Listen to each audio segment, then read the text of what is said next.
continuous charge distribution, linear charge density lambda.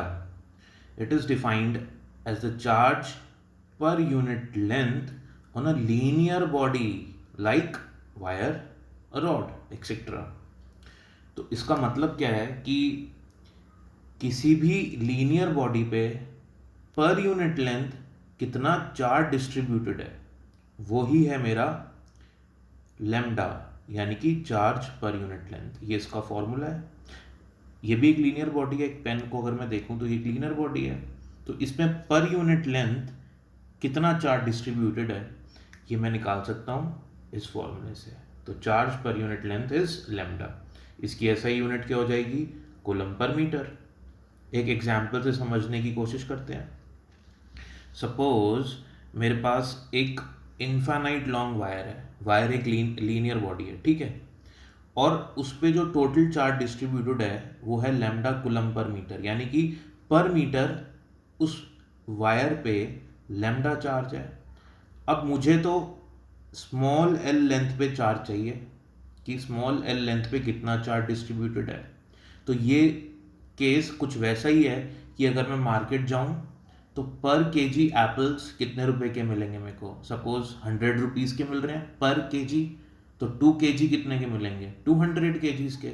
ऐसे ही per unit length कितना charge है? Lambda. तो स्मॉल एल लेंथ पे कितना चार्ज होगा? Lambda into small L. Okay, ये हमने इसी फॉर्मूला से डिराइव कर दिया। क्यू कितना होगा? Lambda L. स्मॉल एल के लिए लैम्डा इंटू स्मॉल एल। अब ये हम इस चीज़ की स्टडी कर ही क्यों रहे हैं, ज़रूरत क्या है इसकी, ये मैं बताता हूँ आपको क्यों पढ़ रहे हैं हम ये। अब देखिए, हम लोगों ने ये पढ़ा हुआ है कि इलेक्ट्रिक फील्ड एक पॉइंट चार्ज की वजह से कितनी होती है? K q by r square at a distance r from it. Okay, लेकिन अगर मेरे पास एक पॉइंट चार्ज ना होके एक आर्बिट्ररी शेप की बॉडी है, तो उसकी वजह से इलेक्ट्रिक फील्ड किसी पॉइंट पे कितनी होगी? ओके, चलो आर्बिट्ररी शेप नहीं है, कोई एक फिक्स्ड शेप और साइज है। सपोज कोई स्फेयर है, कोई सॉलिड स्फेयर है, ओके, कोई वायर है, कोई रॉड है और सिलेंडर है, कोई शीट है, तो उस पर चार्ज डिस्ट्रीब्यूटेड है। अब इन सभी शेप्स पे चार्ज डिस्ट्रीब्यूटेड है, तो इन सभी शेप्स की वजह से जो इलेक्ट्रिक फील्ड होगी वो कितनी होगी? तो वो निकालने के लिए पहले मैं एक आर्बिट्ररी शेप ले लेता हूँ। सपोज इस पे टोटल चार्ज क्यू डिस्ट्रीब्यूटेड है। अब मुझे ये तो मालूम ही है कि एक छोटा सा अगर कोई एलिमेंटल चार्ज हो तो उसकी वजह से इलेक्ट्रिक फील्ड की वैल्यू होती है K q by r square, ठीक है। तो मैंने भी यहाँ पे एक छोटा एलिमेंटल पोर्शन ले लिया। सपोज इस पे चार्ज है डी क्यू और ये इस पी पॉइंट से आर डिस्टेंस पे है। तो इस छोटे से चार्ज की वजह से इलेक्ट्रिक फील्ड इस पी पॉइंट पे कितनी होगी? K d q by r square. और इसको मैं लिखूंगा डी ई। डी ई मतलब elemental electric field due to elemental charge, और डायरेक्शन क्या होगी? अवे फ्रॉम द पॉइंट, ठीक है। अब मेरे को तो इस एलिमेंटल पोर्शन की वजह से थोड़ी चाहिए इलेक्ट्रिक फील्ड, मेरे को तो पूरी बॉडी की वजह से चाहिए इलेक्ट्रिक फील्ड इस पी पॉइंट पे। तो क्या करूंगा? इस डी को इंटीग्रेट कर दूंगा with in certain limits. Depend करेगा शेप और साइज, बॉडी के शेप और साइज क्या है, उसी हिसाब से इंटीग्रेशन करूंगा, ठीक है। तो टोटल इंटीग्रेशन करूंगा तो मेरे पास टोटल इलेक्ट्रिक फील्ड आ जाएगी पी पॉइंट पे। अब क्योंकि डिफरेंट बॉडीज की डिफरेंट डिफरेंट शेप्स होती हैं, तो इसलिए हमने लीनियर बॉडीज के लिए तो लीनियर चार्ज डेंसिटी डिफाइन कर दिया। ओके, नेक्स्ट आप देखिए, अब ये सरफेस चार्ज डेंसिटी। ओके, इसको फोकस करते हैं अब। It is defined as the charge per unit area which surface area of the body. Okay, formula क्या है? Sigma equals to coulomb charge per unit area. Okay, sigma से हम इसको denote करते हैं सरफेस चार्ज डेंसिटी को, हर बार हर question में।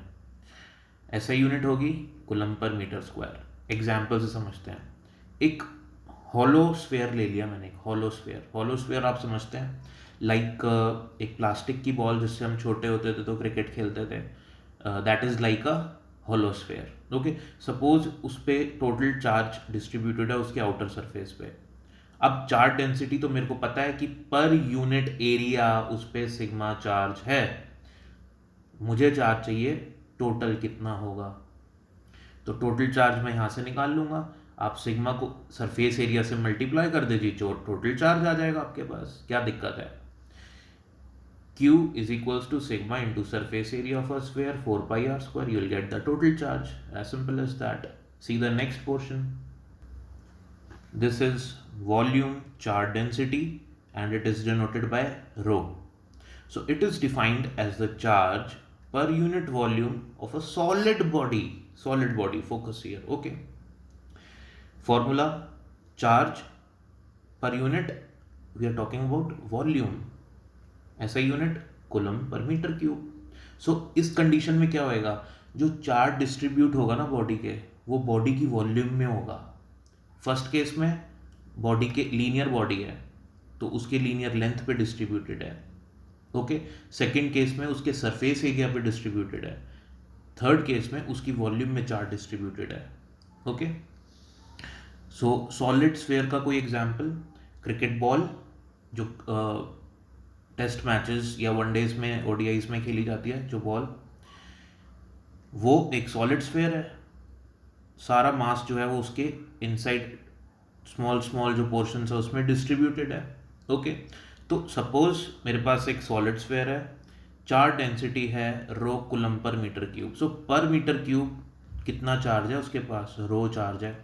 Okay, तो मुझे इस आर रेडियस में टोटल चार्ज कितना होगा, तो टोटल चार्ज होगा Q is equals to rho into 4/3 pi R cube. अच्छा, अगर मेरे को सेंटर से x डिस्टेंस पे टोटल चार्ज चाहिए तो x डिस्टेंस पे टोटल चार्ज कितना हो जाएगा, rho into 4/3 pi x cube. Okay, so this was all about continuous charge distribution.